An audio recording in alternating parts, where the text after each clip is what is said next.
welcome to another episode of the HLTB podcast. This time we have a very special episode since it is the first one in the Change My Mind edition. So, in today's episode, we got our usual host. It is me, Paula, and Josh. What's up, everybody? But today we have a very special guest from the HLTB community. Everyone say welcome to Dragonh, aka Ignacio, aka Nacho. Hey everyone, glad to be here. Thanks for having me. Yay! We're very happy to have you.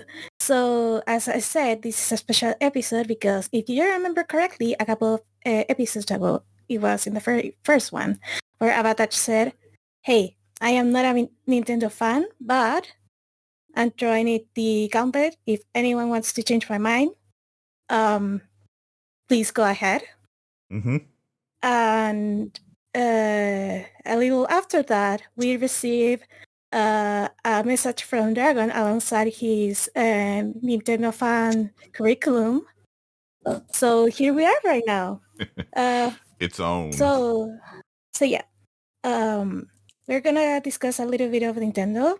Also, we're gonna get to know Dragonh more. Let him show us that curriculum. Sorry, this is not an invento. This is not an invento. And also, remember, this is all in good fun. And the end goal is to convince Avatach that Nintendo has something valuable and worthwhile to offer. So first of all, on one corner of the ring, we have Avatach, who is not a Nintendo fan at all. Nope. On the other corner in the ring, we have Dragonh. Yeah, the only sensible corner. And I'm gonna try my best to be a neutral-ish party, even though I'm kind of a Nintendo fan, but there are still things that I don't like about them. So let us get to know Dragonh more. So what's your history? What's your point here? So yeah, my star sign is Cancer. Okay, no. Why I decided to throw the gauntlet, so to speak, was because I have a big history with Nintendo in terms of gaming. I actually grew up with a knockoff NES, basically, that where we bought a lot of knockoff games and also pirated copies of many of the Nintendo classics. So as we know, the NES had a bunch of platformers where Nintendo obviously excels. I don't think even Avatach will discuss that part. No, they have a lot of platformers, I'll give you that. But yeah, so that's where I got into gaming in the first place. I got a Super Nintendo a bit later. Recommendation from my brother to my parents because he wanted to play it and said they are going to gift it to my younger brother, not to me. So that's how I got a Super Nintendo. After that, I spent not the most proud years of my gaming history emulating a ton of stuff from GBA and N64. And later on I got a Wii, a 3DS, now a Switch. So I basically lived my whole gaming life with a Nintendo console or Nintendo games around me, even though I have had many PlayStation consoles, PC to game with some other stuff, but I've definitely been a Nintendo fan. You poor man. Hey, I had fun. So what kind of games, what are your favorite games, in general? In general, there's a lot of Nintendo stuff there. If not, I wouldn't be here. However, my favorite game of all time, as some people on the community know, because I tend to speak about it a little bit, is The Wonders With You, which is originally a Nintendo DS game from Square Enix. However, my most played game and series for sure is Smash Brothers. I know I have more than 1,000 hours on Smash Brothers Ultimate, and probably from the whole series combined at least 2,000, I would say. I'm also a bit of a Pokemaniac, even though we know Pokemon has some interesting steps that I won't be discussing too much today because that would lead to a whole other debate with Paula. You would be shooting yourself in the foot a little bit there. Yeah, but I do like my Pokemon. Also, as I said, a big platformer fan, especially Kirby and Donkey Kong Country, Mega Man, those type of games. I also play Splatoon basically every day, so more Nintendo. And just to mention a couple more Nintendo franchises I very much enjoy: Zelda, Fire Emblem, Xenoblade, Animal Crossing, a bunch of their repertoire. And I want you to notice I haven't mentioned Mario once in my favorites, because even though it's the flagship, it's not my favorite part at all on the umbrella, so to speak. Very good, very good. Very good. Oh, the other thing that I want to mention, I have a cat. His name is Korok, because of the Legend of Zelda people. And he's the cutest boy, so that's reason enough for you to like Nintendo, because my cat is named after something from them, and he's the cutest. So that's not playing fair. We'll ask you to provide a picture of that cat a little bit later. Yeah. So maybe we can share it around or something. And also, you mentioned this in a prior episode of the podcast, but you come from, was it Uruguay or Paraguay? I always get those mixed up. Uruguay, yeah. Uruguay, yeah. So how does that affect your gaming history? Or does it the fact that you are from Uruguay makes it more likely for you to go to Nintendo because, I don't know, piracy and stuff like that? Yeah, at least at the beginning, for sure, on my formative years. As I said, my NES was a knockoff, which it was totally not an NES. It was called a Family Entertainment System, not a Nintendo Entertainment System. But yeah. Also, as we know, Nintendo consoles and handhelds are very easy to emulate, particularly on that time. So it was very easy to have access to those games. And I had internet, I want to say when I was 12 for the first time, regularly accessible in my house. So yeah, whatever I could get was what I was playing most of the time. Games are probably here twice as expensive as in other places normally, at least compared to the US, because of import taxes. So until recently that I have a decent job that I can pay the bills and have some spending money, I wasn't really able to buy much stuff. So I also have my Nintendo Switch account is from the US because I buy them there because they are less expensive. Don't tell anyone. Oh, also there's I will send you a page that is to keep track of where each Nintendo Switch available game is the cheapest. Nice. For example, right now I saw that even if Tempest, that is an automatic game that I'm trying to buy, is half off in Argentina, and also they just launched a sale, so it is a quarter off in Argentina. And it is very easy to just change your Nintendo account to another country by the game and just go back to your original country. Yeah, that sounds useful. Yeah. So yeah. Remind me of sending you that webpage because it has saved me quite a lot of money. So yeah. We've heard about Dragon's history. How about Josh's Nintendo history? So it's a lot shorter, obviously. But I did have an NES when I was a kid. And I did have a Super Nintendo as well. So I have played some games, but I wasn't a hardcore Nintendo gamer when I had those consoles. So I've never played a Zelda game, but I've watched some just to see if I was interested. I think I've played Smash Brothers once, and it was just... Anyway, I've played... One of my favorite games on, I think, Super Nintendo was a game called Uni Races, which was a really bad racing game where you raced unicycles, and part of it was doing tricks in the air and stuff. It was trying to get in on the extreme sports kind of era, but it was unicycles doing flips in the air on their own without riders. And it actually, I was funny story, it kind of gave me a little bit of a seizure when I was playing it once because of all the colors and the flashing and everything. And I sat down and played it for like 3 hours straight, and then I kind of like tripped out a little, and and I had to stop and lie down because the whole room was spinning. I didn't have a seizure. It was just that's close enough to what happened. But so I stopped playing it after that because it was like medically harmful.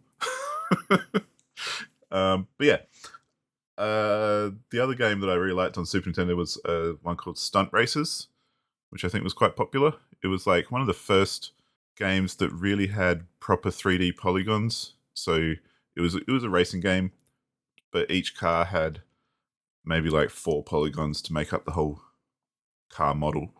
And it was like these stunt tracks and stuff, and you got to drive like monster trucks or Formula 1 cars or different things like that. And they all had faces and big cartoony kid-friendly eyes because it's Nintendo. And yeah, it was a lot of fun though. So I would just like to say that I have had a little bit of experience with Nintendo, and I have had fun with Nintendo. But as soon as I started making my own purchasing decisions and deciding where my own time was going to be spent, I have not touched Nintendo since.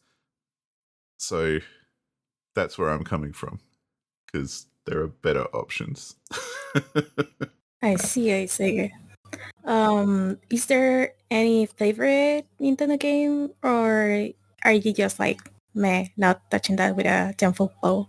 I mean, picking a favorite is kind of like, it's like saying picking a favorite McDonald's meal. They're all shit, really, aren't they? Oh my god! Shots fired. Okay, I'm being facetious. No, I really don't have a favorite Nintendo game because I just haven't played any for a long time. Or I could say, I guess, Donkey Kong Country. Yeah, I'll say Donkey Kong Country because I really enjoyed that when that came out, and I played it to death, and yeah, it was great. So that'd be my vote.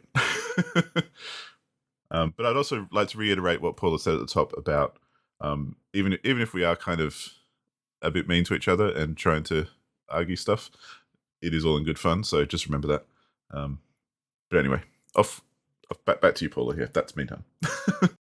Yeah. So now that we know our contenders a little bit more, like where they're coming from and their ideas, let's go with the debate itself. So, who wants to start? I will. I think I've got a very strong opening argument against why Nintendo is not interesting and not for me.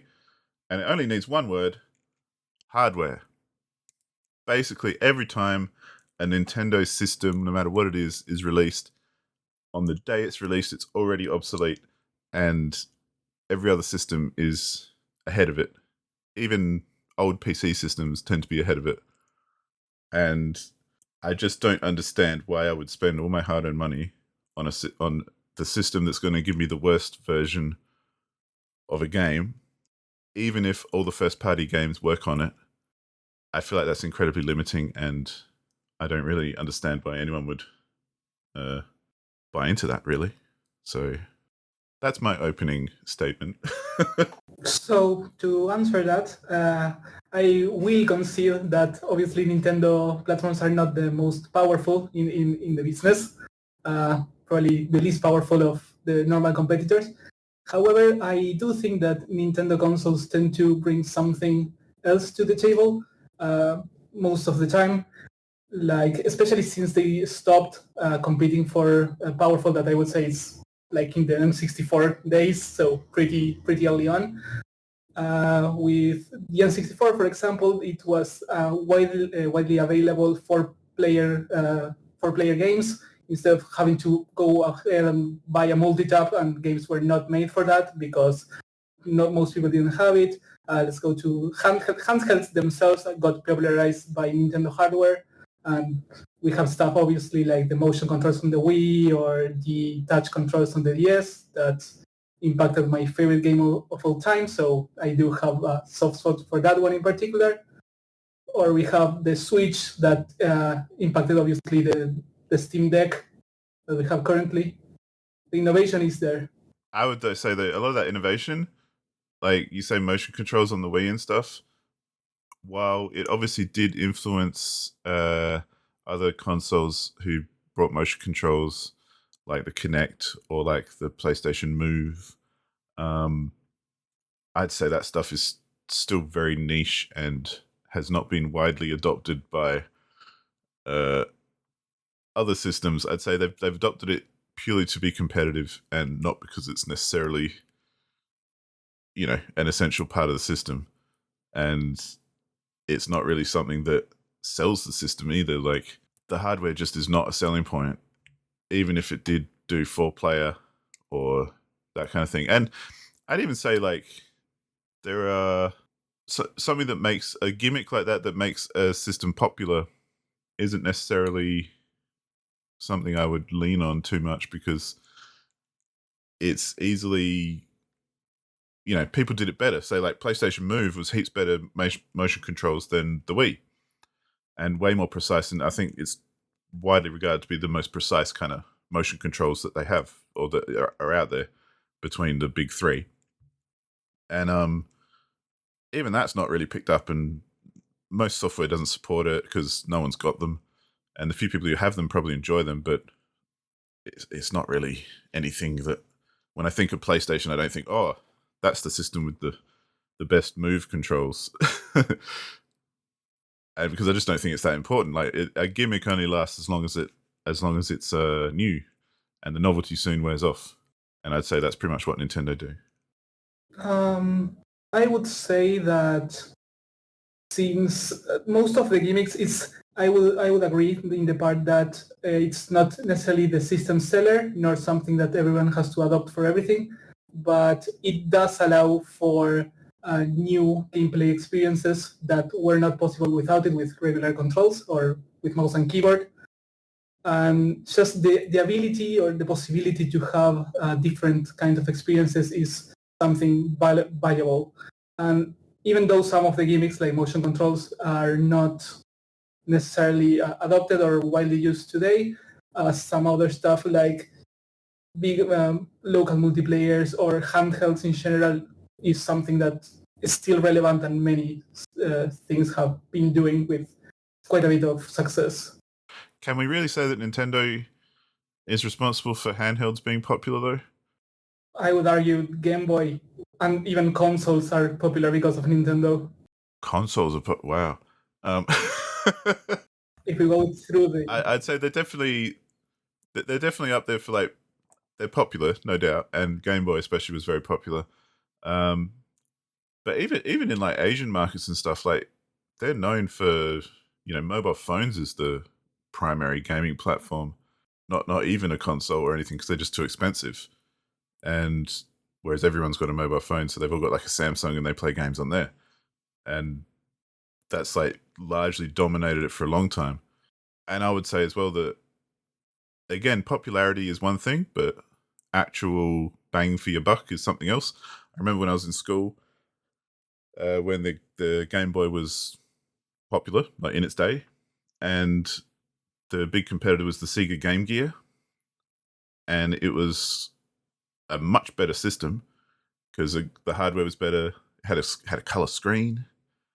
It had like better battery power and everything.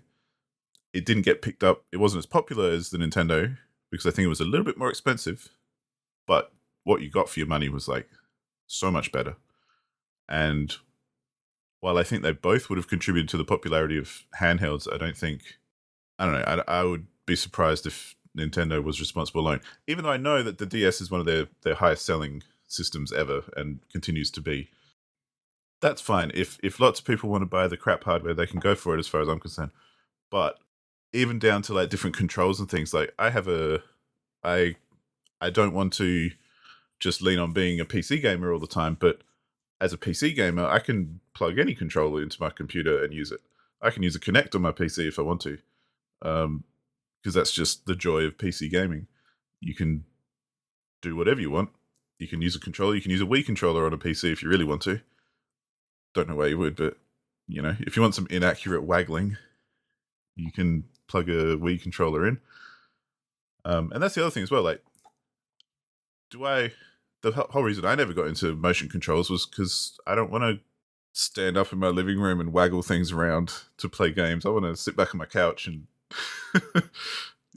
use a controller. Like it's not a worthwhile addition in my book. But I think it's just the hardware is not. It still doesn't present any kind of like appeal as well. And I will add the other note that these days, because for a few years or for more than that, I've been working from home a lot, so I haven't had the need for a portable gaming.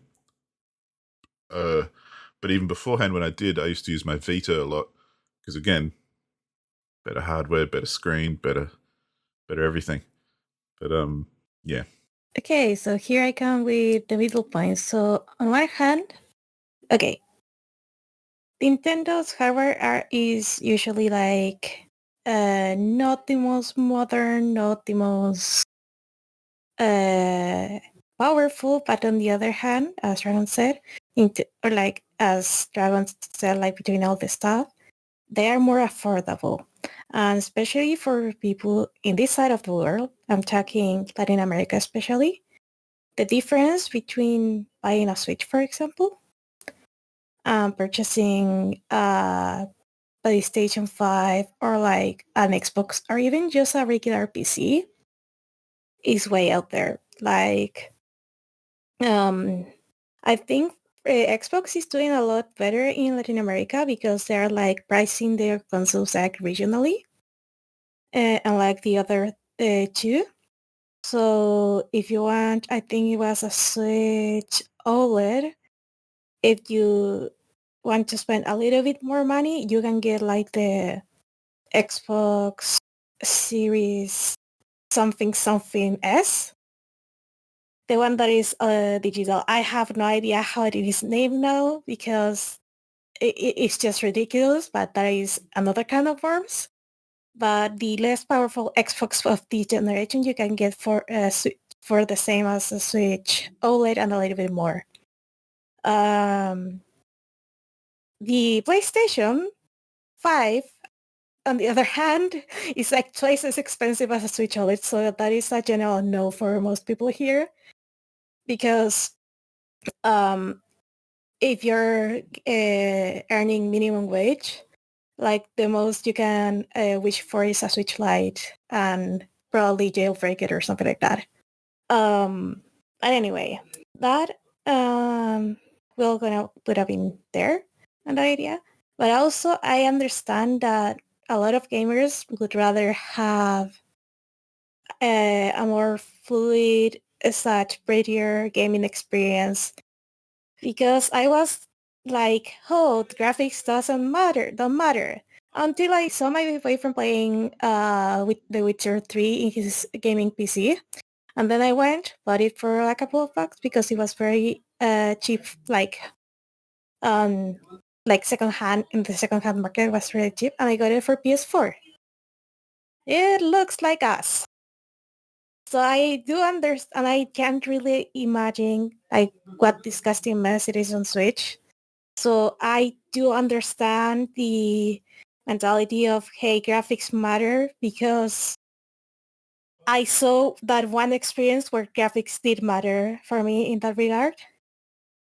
Or on the other hand, if you're more of as someone who plays like on a go, or like if you rather play like indie games and stuff like that, the Switch is still powerful enough. Though if you compare like the Switch prices versus the Steam prices in Latin America, because I think the prices between Steam and Switch on the US are pretty much the same unless they're on sale. In Latin America, since games on Steam are priced regionally, you still get more bang for your buck if you game on PC rather than Switch. So it really depends on what your buying habits are, or like what's your actual salary, or like what games do you like to play more. But I can see a case of both, hey, Switch and no Switch. But it really depends on the person and their preference, I guess. I'm attached. I just want to add to that to kind of, just agree with you and say that even in Australia as well, the pricing is pretty much the same as what you say. Like the Switch, I think, sells for about $500 here. The Xbox is about $600 or something, and then PlayStation's like $750 and up. So Nintendo's are cheaper here, even though, but then the prices of software is usually very different. Like Steam is heaps cheaper than any console. Like it doesn't matter what the console is. New PlayStation game is like $120. A new Nintendo game is about $120. That's just how it works in our currency. And the exchange rate kind of works out to about that anyway.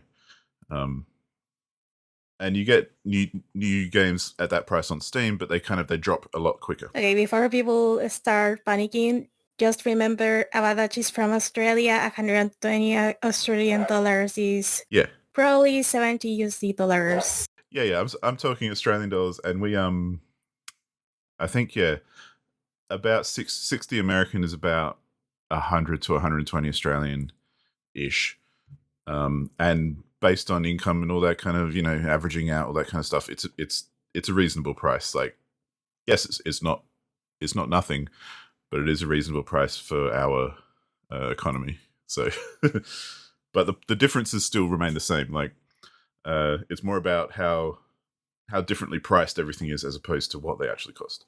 So yeah, PlayStation 5s are like super expensive. Xbox is somewhere in the middle, and Switch is definitely the cheapest console you can get here. Just buy a PC that can run Crysis, and you're done. Oh, those were the days. Well, to that as well, like you can get really cheap. If you're into indie games, go get yourself a really cheap laptop or something, and play heaps of indie games from Steam that are really cheap, or itch.io, which are free, and have a great time and not spend much money at all, and you'll get it cheaper than any console. So I think PC still wins in that regard. Unless you consider that a laptop does not come with a controller. For the record, like my laptop was okay, I'm gonna call it like a Luca is 1,000 Chilean pesos. I just don't want to think big numbers, so I'm gonna just make everything like in Lucas. Okay, so for example, my PC, when I bought it on sale, I feel it's like a little bit like over the average laptop because I'm a programmer, so I kind of need a little bit more RAM and stuff like that. But still, it cost me around 500 lucas. And for reference, a Switch Lite costs 200 lucas, which is a lot less. And also, there's the other thing that an Xbox controller, that is usually what you want to buy for your PC, because the other like knockoff controllers are kind of shit and they're not going to last any long at all.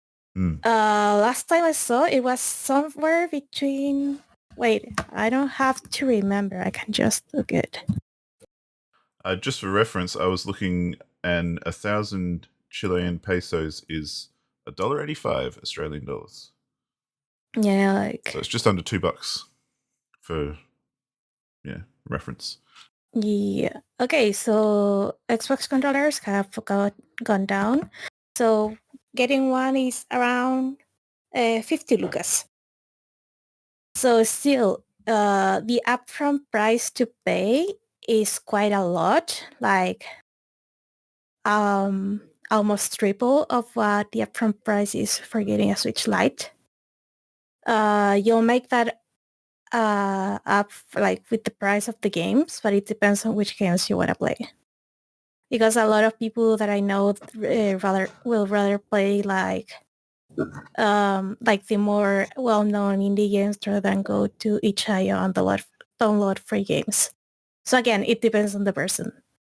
Yeah, I mean, it's like saying though, like like saying, oh, you can jailbreak a Switch. It's like, yeah, cool, you can pirate anything really. You can play Nintendo games on your PC if you want. True. But so I think that's kind of, that doesn't really matter. Like, But we don't support that nor condone it. No. So don't do that in your house, children. We're talking also under the idea that you're not doing that and you're doing everything legally. Wink, wink. Yeah. So in that case, that's why I'm talking about prices and shit like that. Otherwise, just do whatever and jailbreak your favorite thing, but we're not telling you, wink wink, to go do that. But anyways, that is one point made. How about we go to reason number 2 of why Avatage is not interested in Nintendo? Well, it kind of flows in a way, but hardware is the first reason that I think is the most obvious and pretty solid reason. But if we go to software, it's like I played Nintendos when I had an NES and a SNES, like Super Nintendo, and I feel like I know things have, I'm not ignorant. I know things have changed since then, but I feel like they haven't really. Like when I look at Nintendo now and I'm talking first party exclusive kind of games, like not stuff you can get on other platforms. That's not going to make me buy a Nintendo. So like all the Zeldas, the Marios, the Metroids, the stuff, a lot of stuff that Dragon mentioned at the beginning, that you can't get elsewhere, and if you want to play it, you've got to get a Nintendo. All that stuff to me seems like they've gotten bigger in scope over time, but really look like the same game being made over and over again with the same mechanics, maybe some more gimmicks thrown in as well to go with that hardware. The same kind of low poly graphics that on graphics, I'd just like to say I'm not the kind of person who thinks that graphics are everything. I don't think that you have to have the most, photorealistic, crazy graphics to make a game good. If you have a good art style, that's enough. Also with performance, like I think frame rates and resolutions are more important than again, high fidelity textures and things like. But having said that, it would be nice if there was something that looked like more than a cartoon on a Nintendo, because we're not in 1992 anymore. And yeah, it just seems like I've played a Mario game, so why would I want to play another one that's basically the same thing, just regurgitated for the 5th time or 50th time for that matter? Or I have many alternatives that are just as good, if not better. Okay. There at the end, you added an extra point. Sorry. Yeah. Which is no, that's fine. But I will argue the first point first, just to not confuse it has not changed the innovation part of the argument. I genuinely think that you feel that way because, as you have admitted, obviously platformers aren't your cup of tea, and it's much more difficult to see improvements and changes and what is new in something that you don't really enjoy. I think that applies not only to games but to music, art, whatever. So I think I actually think that's a misconception you may have. Obviously, it depends on what you like. We don't all like the same, but I would say that not all Nintendo franchises, I'll admit, but most Nintendo franchises like Zelda, Pikmin, Xenoblade change just as much, if not more, as many other in the industries that are highly regarded. Let's talk like Monster Hunter, let's talk Doom, let's talk Forza, let's talk Bioshock. Those are games that I think are very good. I have enjoyed all of those, well, except Forza. I haven't played a Forza actually, but I'm not that much into racing. But that they are well beloved, and I would say they do not change that much from entry to entry, and that doesn't make them bad games, or you don't have to play, or you don't want to play the next one. Yeah, I mean, I think what you said about how close you are to something changes it. I think that applies both ways as well, because I'm kind of tired of Nintendo people telling me that, hey, did you know that open world games exist because Breath of the Wild was made? And it's like, yeah, okay, so it's the first good open world game that Nintendo has made, but there are hundreds of other ones out there that you just haven't played yet, and probably stand up to it on a technical and complexity kind of level. So yes, I haven't played every Mario game, so I'm not aware of every little nuance and every little change that has happened. And I'm sure there have been changes and things. So I'm only talking on the surface level of what I see and what interests me, obviously. And what I see is basically this, it just looks like the same thing again and again. Similarly, like, I'm very familiar with the Doom franchise because it's one of my favorite franchises. And there are loads of differences, not always for the better as well, between those games. Even though they all look like first-person shooters where you rip the crap out of demons and that's that. But there was Doom 3 is essentially an entirely different genre because it's a slow horror game as opposed to a ridiculously fast action game. And then even the newer ones like Doom Eternal, there's way more platforming in it, which kind of killed it for me because I'm not into platforming. So there's a lot of emphasis on moving around the map instead of just killing things. And I know these things might seem like small stuff, but my point is that, yes, I agree that depending on how close you are to something, you'll notice all the differences and you'll pick up on all the nuances and that sort of thing.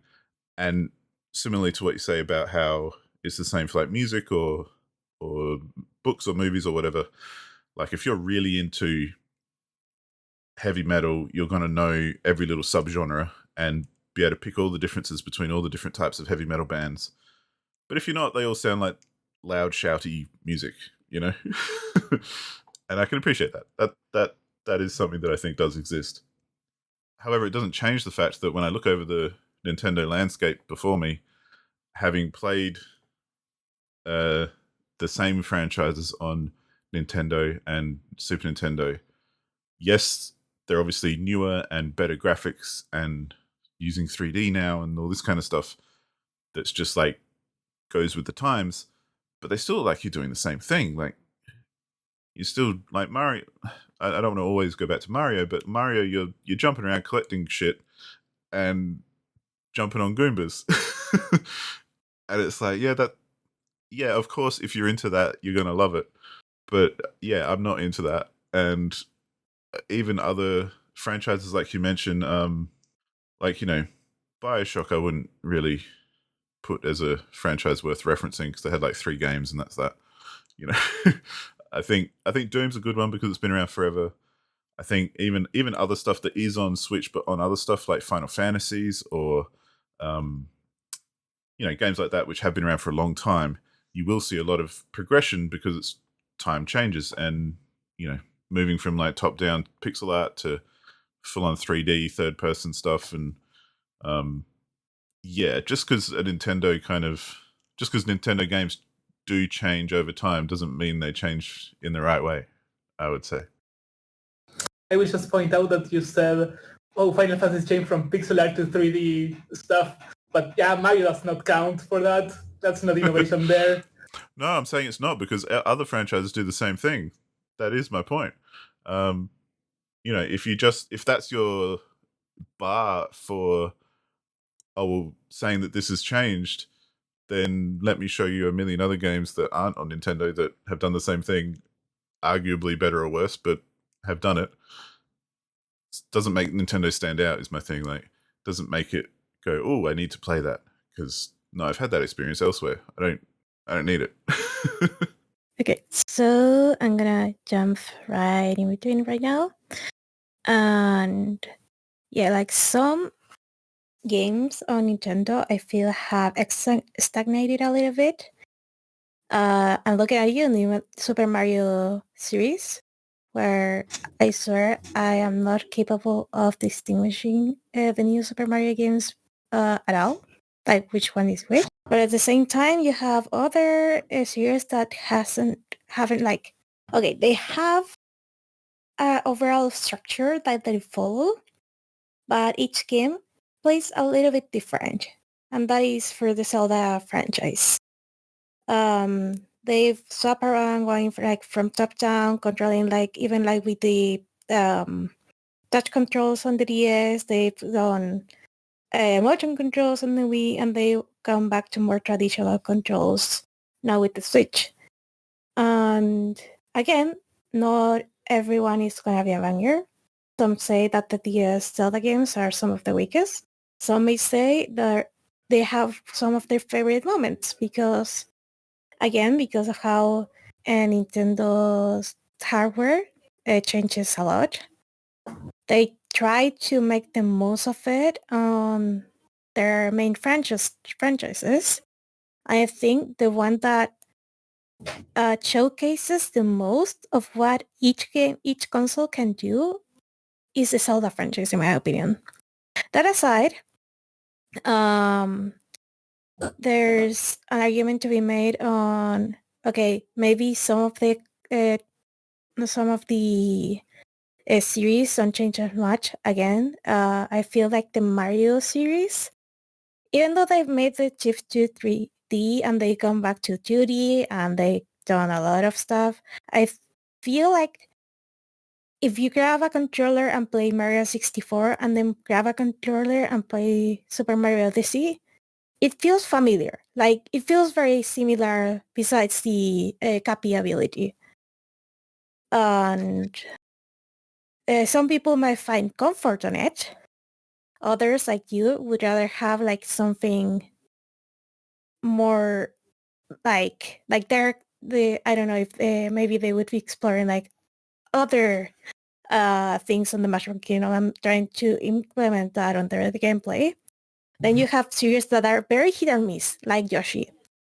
In my opinion, Yoshi's Woolly World is one of the best things that had happened to Yoshi, mainly because of the yarn mechanics, and I absolutely love how they integrated like the yarn concept or like the yarn physics to the game. But then you go to Yoshi's Crafted World, which I mean, I enjoy it, but after playing Woolly World, like it really left a high bar for the next game, and the next game didn't deliver as much. So again, you have hits or miss depending on the series. Like some series will receive more love from Nintendo, and some will lay there forever forgotten. Rest in peace, F-Zero. Rest in peace, Mother. And hopefully you don't rest in peace, Metroid Prime. So again, it depends on what kind of Nintendo fan you are. If you are a Zelda fan, even if you're a Xenoblade or Fire Emblem fan, or a Super Mario fan, you are eating a banquet. If you are a fan of the games that aren't released as often, sorry for you. Like Pikmin fans, how many years did I wait for a new Pikmin? I don't know, but it was a lot. Metroid fans still wishing like there's still a Metroid Prime 4. And you have cases like that. On the other hand, you not only have like the AAA games that are like the first party games, you have what I call are the second party games, which Fire Emblem used to be, but I think Nintendo bought Intelligent System. But you have Atlus Shin Megami Tensei, which is, except in Nocturne, most of the games are still mostly on Nintendo consoles. And you have Professor Layton's. Well, Ace Attorney used to be a Nintendo exclusive, no more, so that doesn't count anymore. But yeah, that is more or less what I have to say on the matter. Like,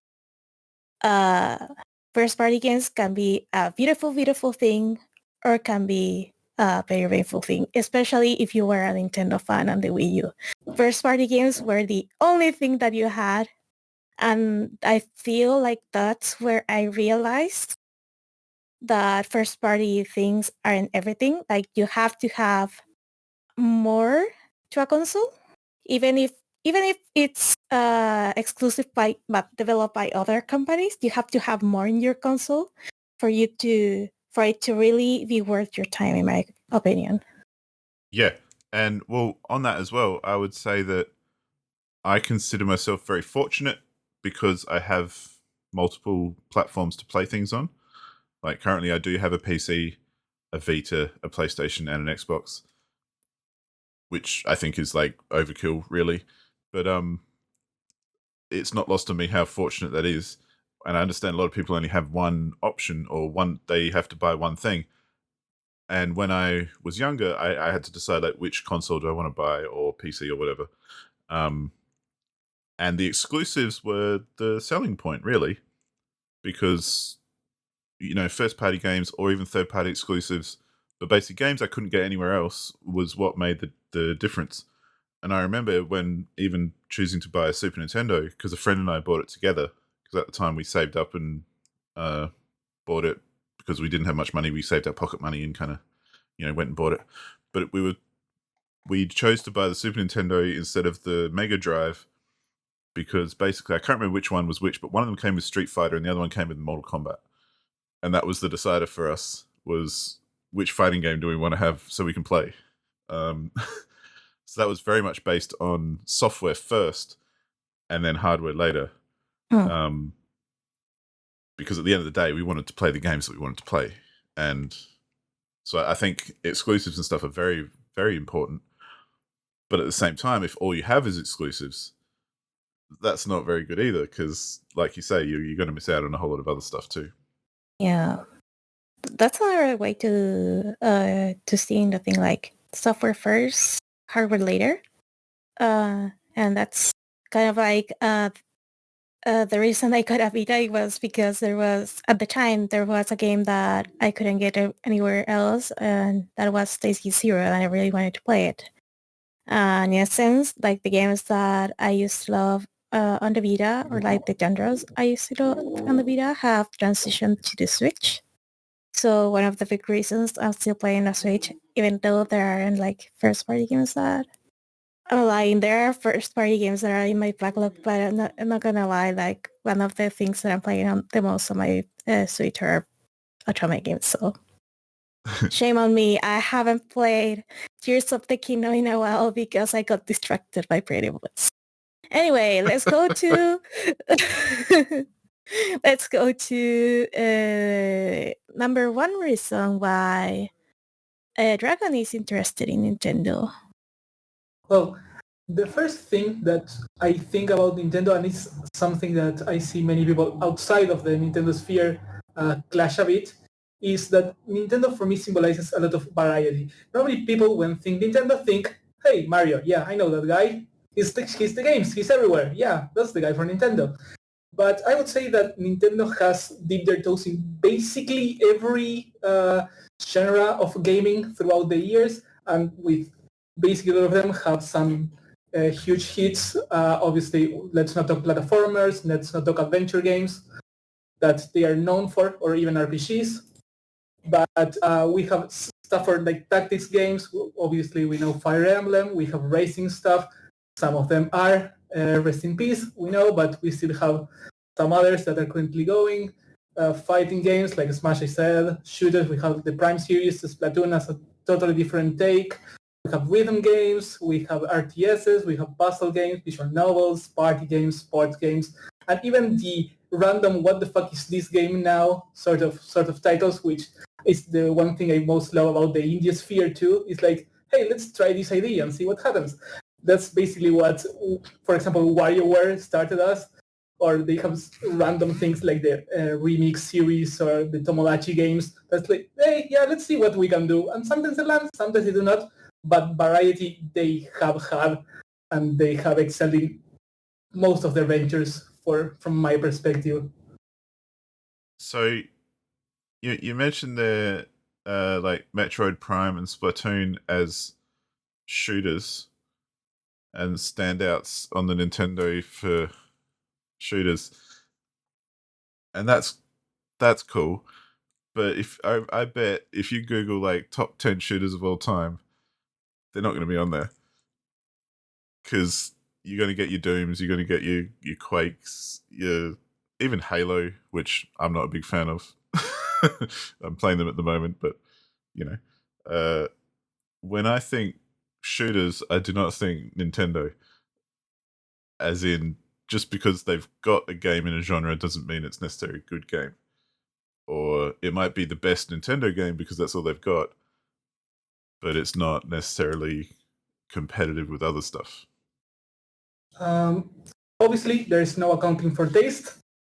However, if we take into account what people on the internet say, and I would say that almost every, if not every, Metroid Prime game has a higher Metacritic score, both for critics and fans, than any of the recent Doom games, which are beloved. So I think even if people don't say it as a standard a genre-defining title, the quality is there. You don't get 90 from both critics and fans if you don't have quality games.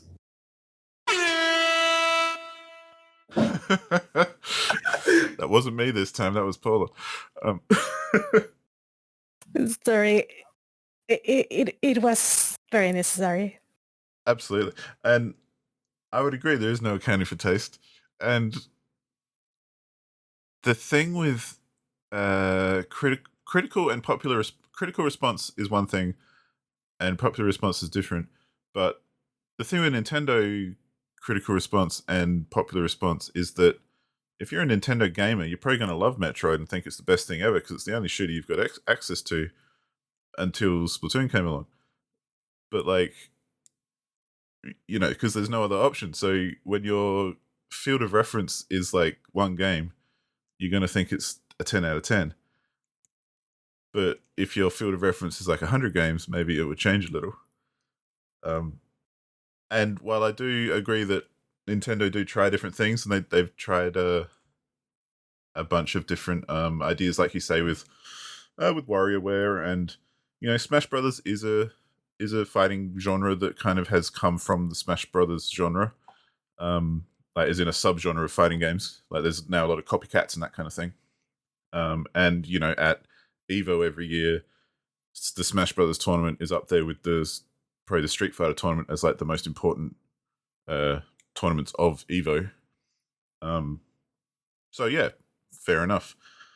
But again, you're limited to essentially playing Smash Brothers because if you want to play Street Fighter, I don't know if it's on Nintendo Switch, but if it is, the hardware's going to hold you back. So your frame rate's going to be lower. You're going to have a harder time playing it than if you were on a better console. For the record, Street Fighter 2 is on Nintendo, and I argue that is one of the best, if not the best, Street Fighter game. Changed my mind. And I actually played the hell out of it when it came out. And anyway. And I would say if you want to play an old ass game and you can play it and run it well on the Switch because it's old ass hardware, go for it. But if you want to play something new and interesting that's a little bit more demanding, then maybe Nintendo's aren't for you. And I mean, yeah, a lot of the examples I think are very much kind of, yes, they have stuff in lots of different genres, but it's like saying that, well, if you listen to the radio, they'll play lots of different genres, but they might all be crap songs. Just because you cast a wide net doesn't mean you get quality. The amazing thing is they do. Another thing that I wanted to add is that, again, as I stated previously, if you're a fan of certain genres or certain Nintendo games, you're starving, and the other one, or you're well-fed, depending on which one you like. But also, not counting just first-party Nintendo games, just adding second-party and just Nintendo exclusives. And yeah, I'm gonna jump into my visual novel / Otome rant because that's one of the things that the time has come. That the time has come. So I'm a bad influence. And why do I say this? Is more than one person has gotten into Nintendo Switch because of Otome games and visual novels and stuff like that. And that is one kind of game that if you want quality, you can get some on Steam. You can get some indie visual novels or even like some AA visual novels on Steam. But if you want Otome games, like the only way to the best way to get them is on Switch. Just putting that out there. Now that is out of the way, sorry. There's still like a lot of very niche series that have found a home in the Switch. And again, there's a lot of shovelware there too, because don't you find it kind of ironic? Like Nintendo got games back into the eye of the public after the video game crash because of their Nintendo seal of approval.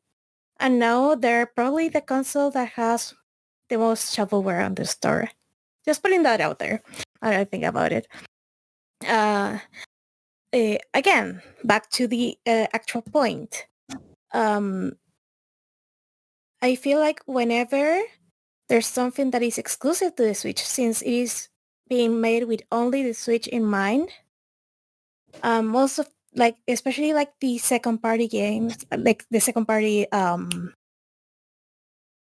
companies, and obviously the first party like Nintendo itself or like Game Freak and shit like that.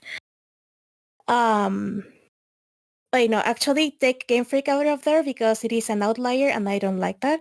But most of the people that developed solely for the Switch, and even some that just port the games like what was the name of the company? Press button press, red button, something. The ones that ported anyway, the wizards of the Switch ports. They know the hardware inside out and are capable of making things that really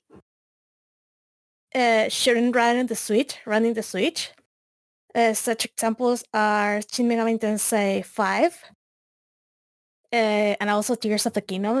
I'm still in awe of how they just run, no questions asked. And as Dragonh said, they may have a small variety of games, since they're stretching their grabby hands into each side of the market, you don't have a lot of games in each side of the market.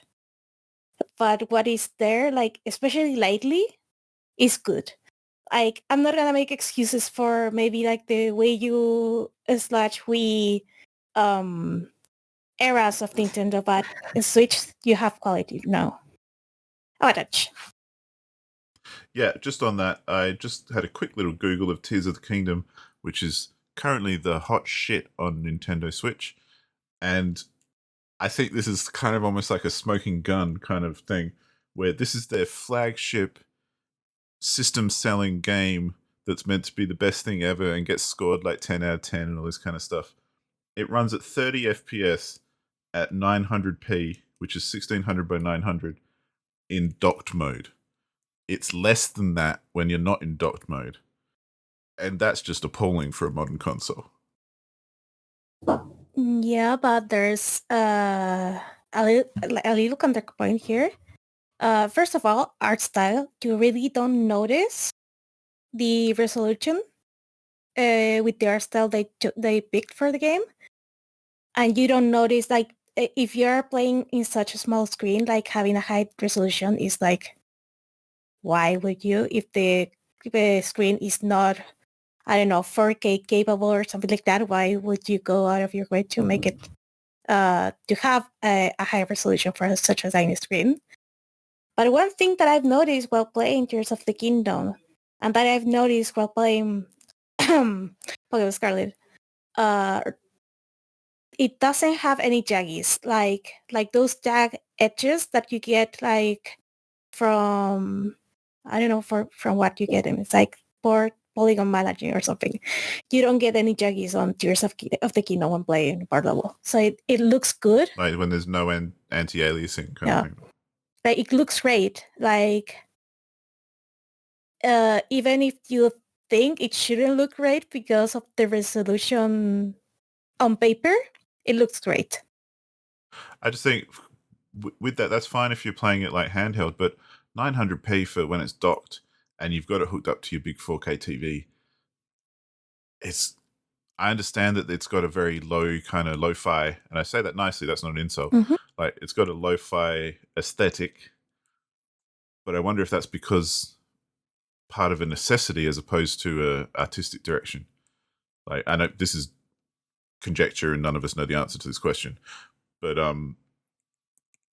I would say if they're your specs for something that is kind of low poly, like, or not low poly, but lo-fi, Mm-hmm. then are you even capable of doing something that's more detailed or has higher resolution textures or, you know, that kind of stuff? Because you're already limited so much on something that doesn't seem as demanding. And I've got no problem with the aesthetic. Like, cool. That's just a taste thing, whether you like it or not. And I actually quite like that kind of aesthetic. But, yeah, 30 FPS in 2023 is pretty bad. And not even 1080 when you're docked. Anyway. I mean, the 1080 thing, I can't see it being a problem because I feel like Breath of the Wild was 1080, or am I crazy? But as someone that has tried to play like games in a higher frame rate but lower resolution, for example, like there are games that you can choose if you want to play them on a performance mode to get a more high frame rates, or if you want to play like on, I don't know, resolution / pretty mode, whatever you want to call it, where you have a higher resolution. If I have to choose between the two, like for Fire Emblem Warriors, I try going with the higher frame rate and the lower resolution, and it just kind of looks odd.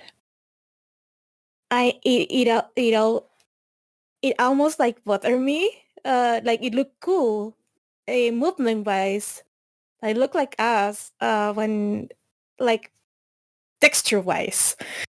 So if I had to choose, like, I'd rather have a little bit high resolution. I know the Tears of the Kingdom doesn't reach the 1080p, but it's still like, as long as it has like that 30p, I mean 30 FPS, I feel it is good enough for most players, at least those who are more about the experience, like less about the frame perfect, trying to hit stuff and stuff like that.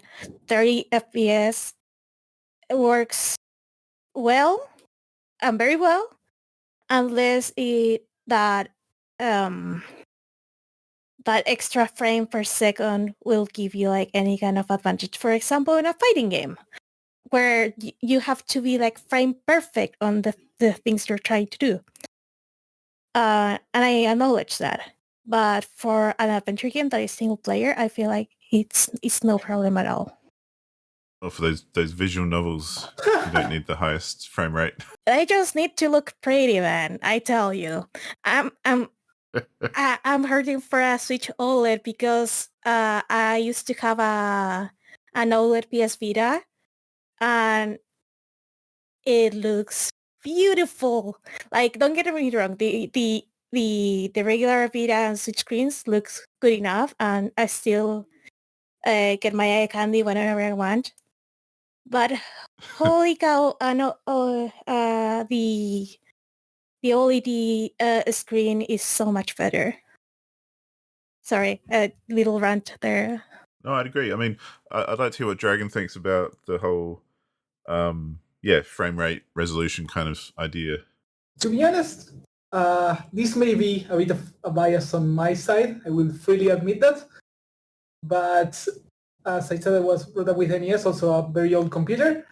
And I got my gaming degree, to say in a way, like playing 15 FPS, like because it couldn't reach chat all the time. So I'm very used to not extremely high frames per second or very high resolution games. However, I do feel like Nintendo. If we're talking specifically Tears of the Kingdom right now, I think it is more than good enough at 30 FPS. I honestly didn't even notice until all the time I was playing it. I never thought even about the frame rate or how these graphics are too low resolution or anything. Not the same with Breath of the Wild when it first came out. That game did have some FPS problems on some certain areas. But I, to be honest, I honestly haven't noticed nor cared about that part of it, of the experience. I don't feel like it lost anything from that just metrics standpoint. Yeah. Well, and I will agree that it does depend on the kind of game you're playing. Like, yeah, obviously, if you're playing a visual novel and you're sitting in bed Hello. looking at your nice screen, you just want it to look pretty and, you know, be kind of engrossed in what you're experiencing.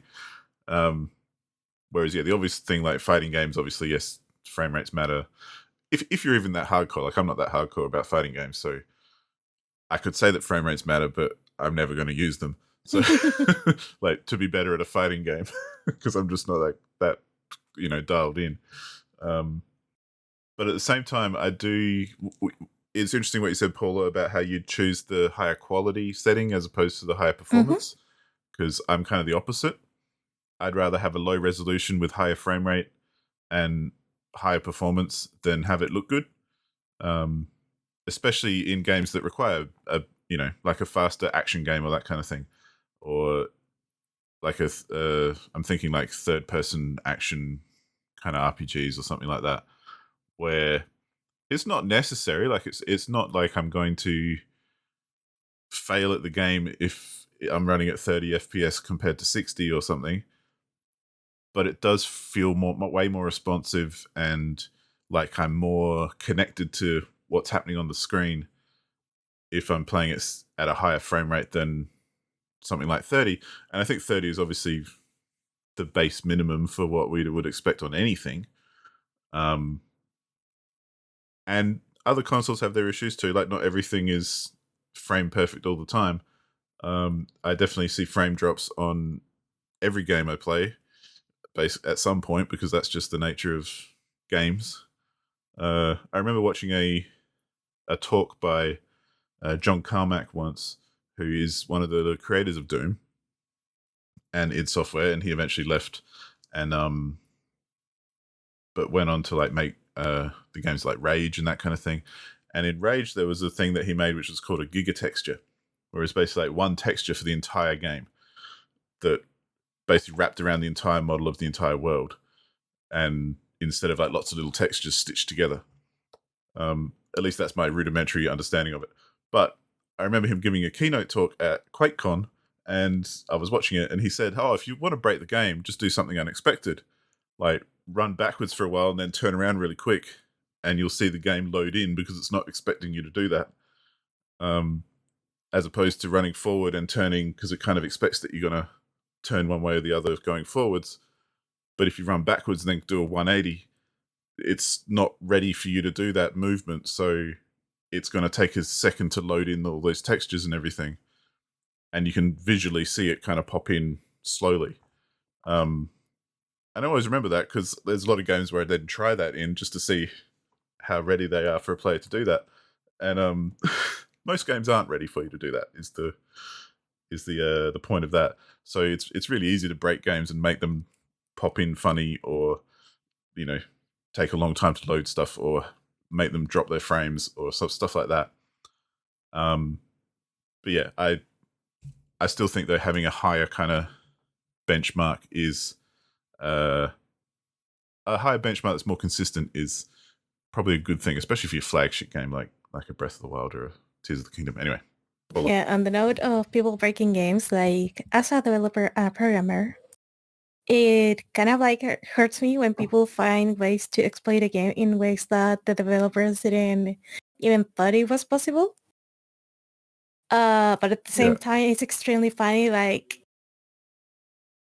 some people have found very out there ways to, for example, in Tears of the Kingdom, to duplicate items. Where if you were playing like normally, like your average consumer, you wouldn't ever get to them. But since people like there's something about people, like I feel they like breaking stuff even if it's just for fun. Oh yeah. Definitely. So yeah, like imagine all the ways like in Breath of the Wild, for example, each time they implemented anything new on the game engine, they have to make a pause and try to play and explore the map to see if everything broke, because of how intricate like the physics engine on that game is.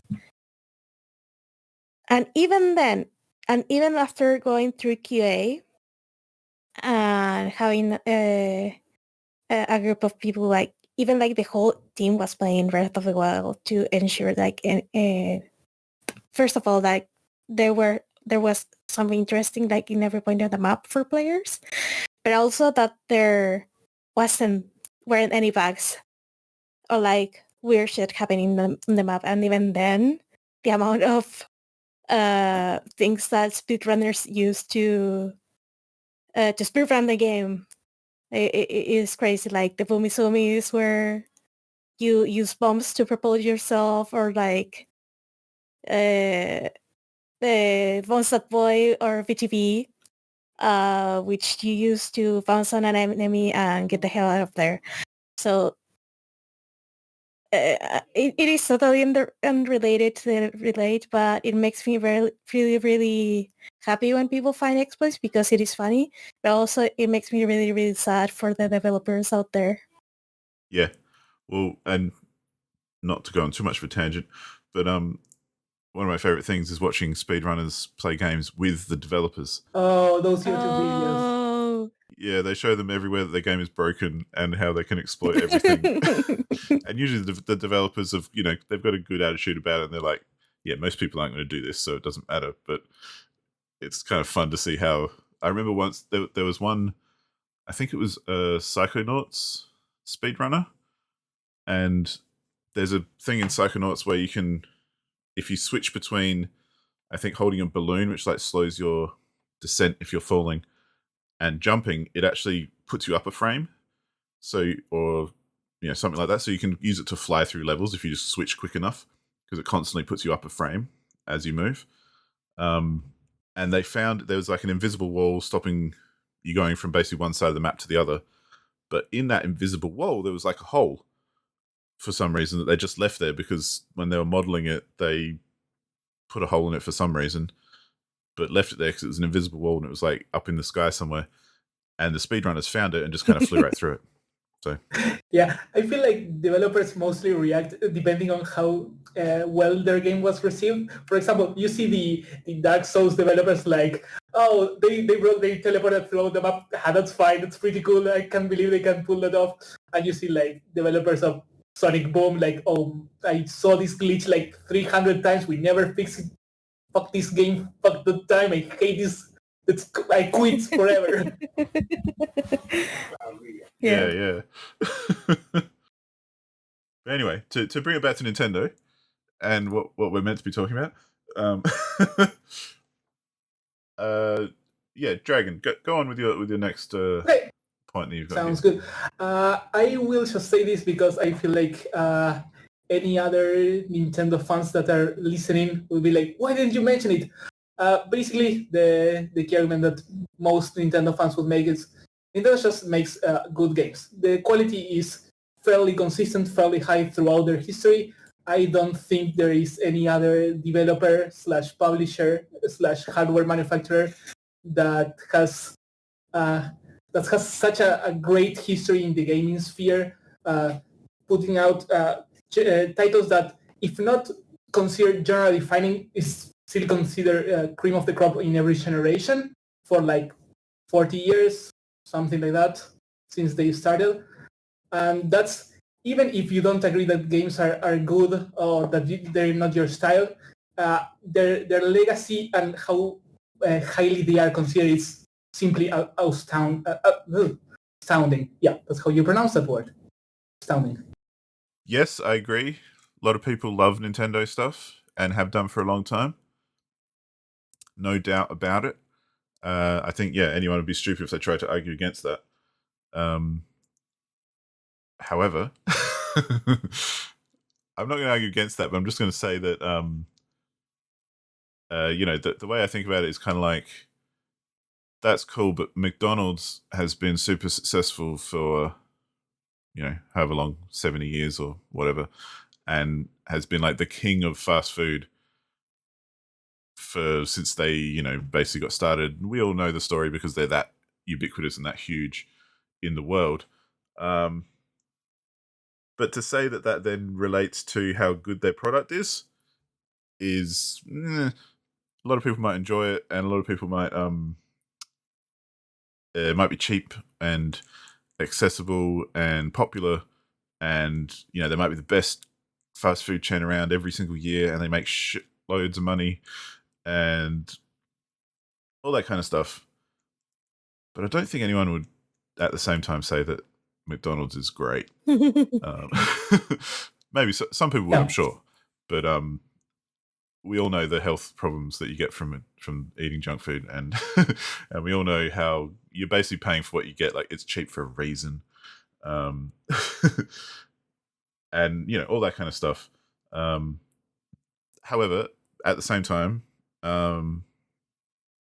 yes, Nintendo do have a presence in gaming history that I think is significant and obviously important, and they have contributed a lot, and they have done a lot of good stuff, and they are well liked by those who like them, and all that kind of thing.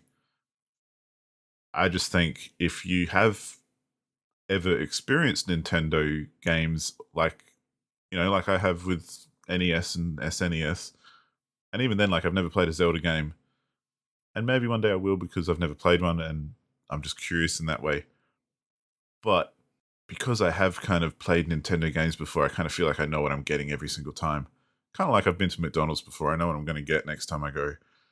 And yeah, I know that, I feel like it's just nothing has changed, and it's not going to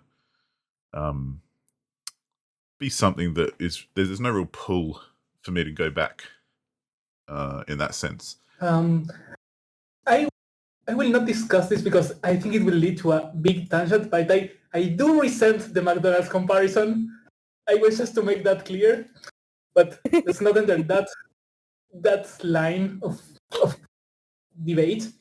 However, you say that you have played mostly, your Nintendo experience is mostly on NES, SNES. I would say that with that, there are many of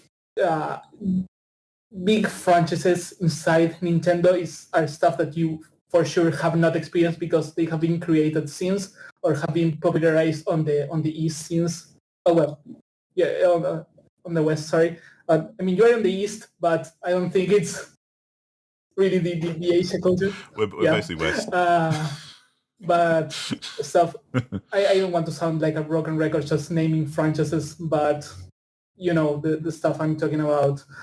I think every generation they have one or two franchises that really hit it off, and that has happened in N64. It has happened on GameCube. It has happened on the Wii, Wii U, whatever, and also on their handhelds. So saying, "Oh, I have my NES and SNES experience. I don't need anything more from Nintendo, or Nintendo cannot provide anything new," I think is simply not that accurate. I'll add to that I understand what you're saying. And this is, I haven't really brought it up because I don't think it's relevant, but I have played a lot of party games or multiplayer games because I have a friend she's Nintendo mad, and all she plays is Nintendos, and always has and always will. So I've played lots of multiplayer games Nintendo, like I played lots of Mario Party, I played Mario Kart, not Smash though, interestingly enough, because my friend's not really into Smash. But I have played modern versions of those with friends. But I would throw that into the category of anything is fun with your friends. So it doesn't really make a difference. Like I'll play anything if I'm hanging out with my friends because I'm going to have a good time because they're my friends. It could be the worst activity in the world, but I'm still going to have a better time with my friends than if doing it without them. So yeah, on that, I have kind of I have played a few newer things, but nothing like I say. Yeah, there are franchises that I haven't touched before. Yeah, one of the things that kind of like pushes Avatar away from Nintendo a little bit. Remember how in the first episode we said things we like and things we don't like? Platformers, they're big on Nintendo. Yep. Turn-based stuff, they're big on Nintendo. RPGs, there are some that are really big or niche in Nintendo. So a lot of Nintendo exclusives I feel wouldn't vibe as well with you in that regard because of your gaming preferences. I mean, I like RPGs. I mean, just turn-based not RPGs, turn-based. yeah. Turn-based RPGs. But those are the most... I mean, Bayonetta is kind of... Like, Bayonetta 3 is exclusive, but I feel like it didn't really do that well compared to Bayonetta 2. Anyway, that's another thing. I've heard bad things. I haven't heard like bad things, but more like kind of disappointing thing after playing the previous game. Yeah. But yeah, like the thing with it, I feel like the thing with Nintendo first party, and first party doesn't include Game Freak because they're not Nintendo. Never mind. I feel like you can rest assured that there's gonna be some quality to the game. At the very least, in some series, you're gonna get big innovation, or you're gonna get the thing you're looking for. For those, like again, not gonna sound like I'm gonna sound like a broken record, but my best. Oh wait, Xenoblade Action is Nintendo. There you have it. You have another possible, but it is anime. Do you like anime stuff? If not, you're out of the. I'm not against it. Okay, you could try out Xenoblade, for example, or maybe you never played Zelda, but you could totally and legally play either Breath of the Wild to see like the 3D experience, or the remake of Link's Awakening to see the top-down experience, which, by the way, I feel like they knocked it out of the park because the foundation of the game was good. That is the thing. I feel like the foundation of their games make them stand the test of time in a way where, you know how some games where when you remake them and keep like the mechanics like overall, but just modernize the controllers and stuff like that, aren't like that good because of, I don't know, tank controls and shit like that. The Link's Awakening with modern controllers and modern graphics, it's still very, very good, and it's even better than I remember it because of how they included like the modern controllers, and they have more buttons to do stuff with than when the game was in the Game Boy Color. Yes, Nintendo obviously have a lot to offer people who like Nintendo stuff, and I'm not going to just reduce it to I don't like it, so that's my argument, because that's just an opinion and a taste thing.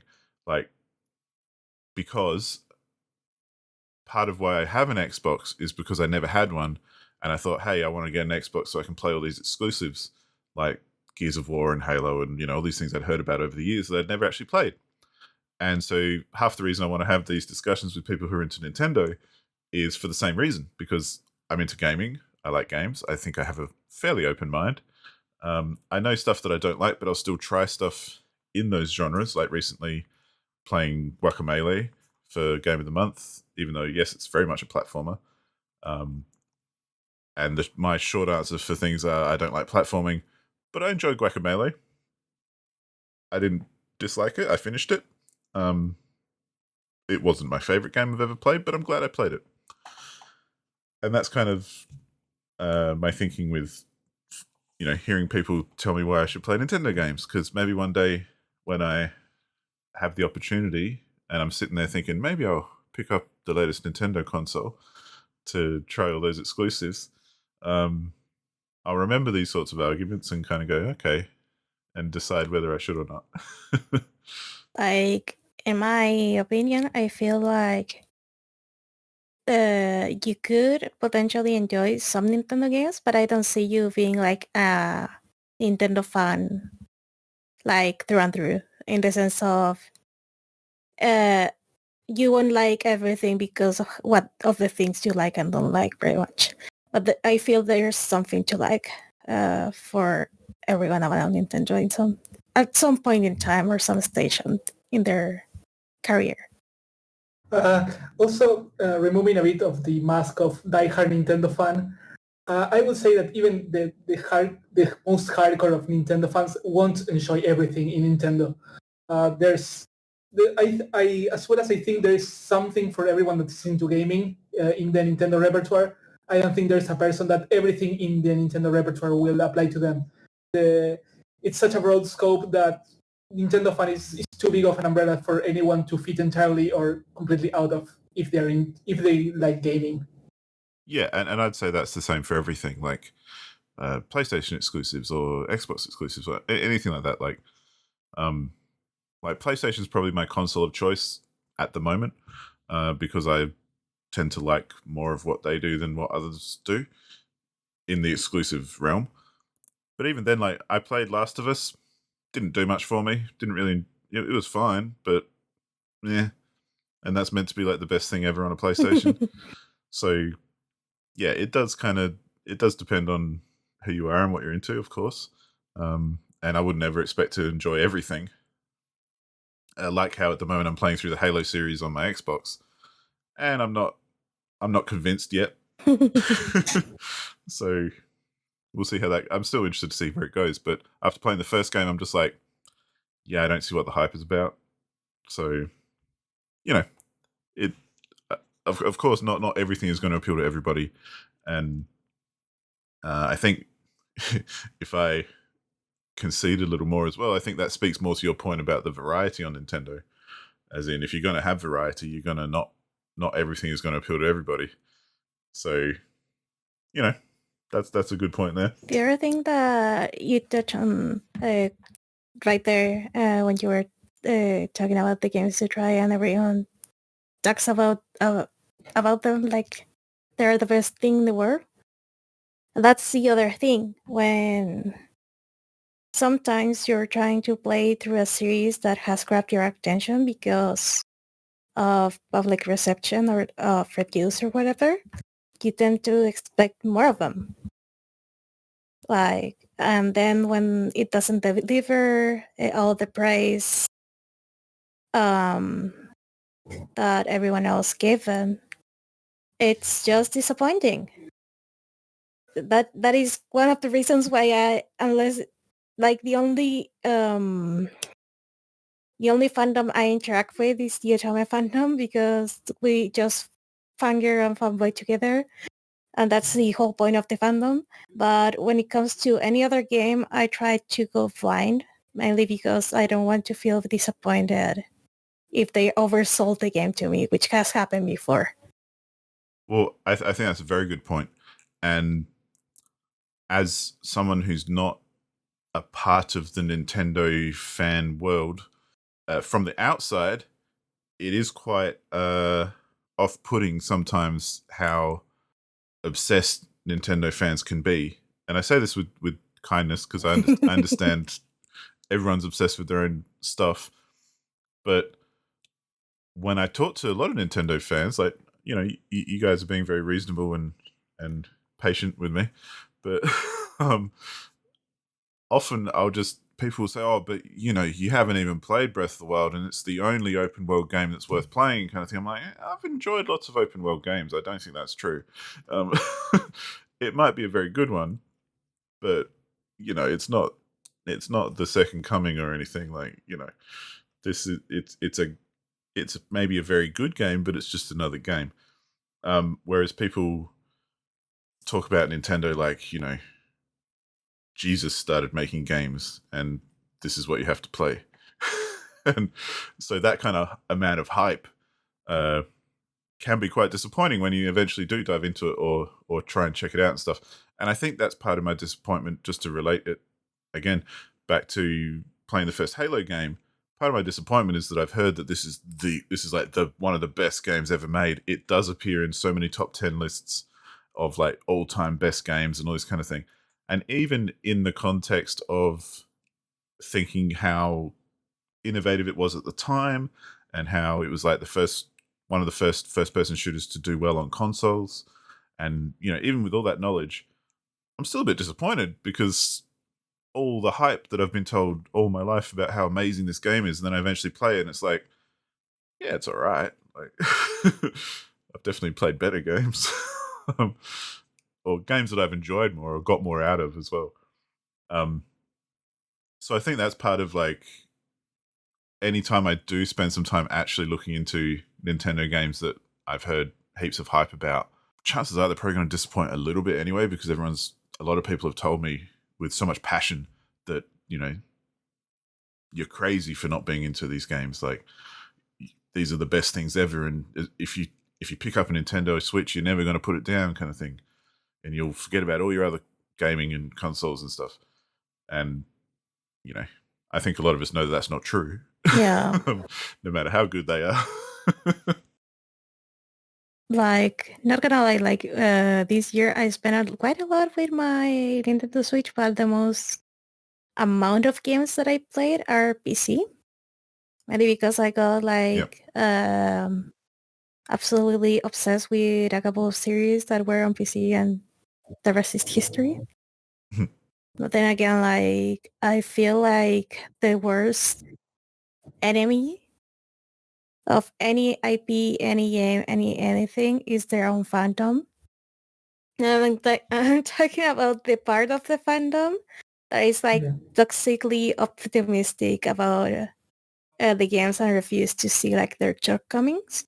Because you can be a fan and have a like healthy relationship with the thing you're a fan of. In the sense that, hey, you recognize that maybe it has its faults, but you still like the game because of the things that it does have that are good. And in that point, it's like you like it because the good things outweigh the bad things. A lot of fandoms don't have that. A lot of fandoms ignore the bad things. Yeah. And if you try to touch on that, it's like, no, that doesn't exist. Like, bad frame rates and things. Anyway. Just had to put that out there. Well, let's start. Yeah. But I think... So, yeah, Yeah, go on. I was going to ask if there were any points or any last words that sound like ominous. And any words that you want to add to the discussion before we wrap this up? We have said, at least from my side, everything that I really want to say. I obviously could keep talking about Nintendo for hours and keep bringing up points and things that I like and things that I do not like that I try not to talk much about now because I'm the part of the pro argument. So it was going to be feel a bit unbalanced. But yeah, I can totally talk about Nintendo for hours because I do love them. But I think I've said more than enough for this discussion.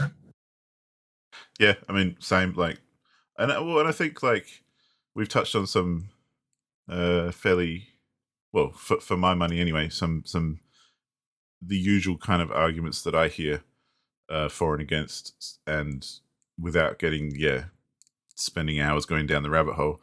I think it's been good. Well then, it is time to wrap this up. So thank you for everyone listening to the HLTB podcast. We're very thankful of anyone just sticking with us through this discussion or through anything, really. We're We're just gamers trying to have fun making a podcast. So this is Paula, Josh, and Nacho. And Avatar Channel, I will see you in the next one.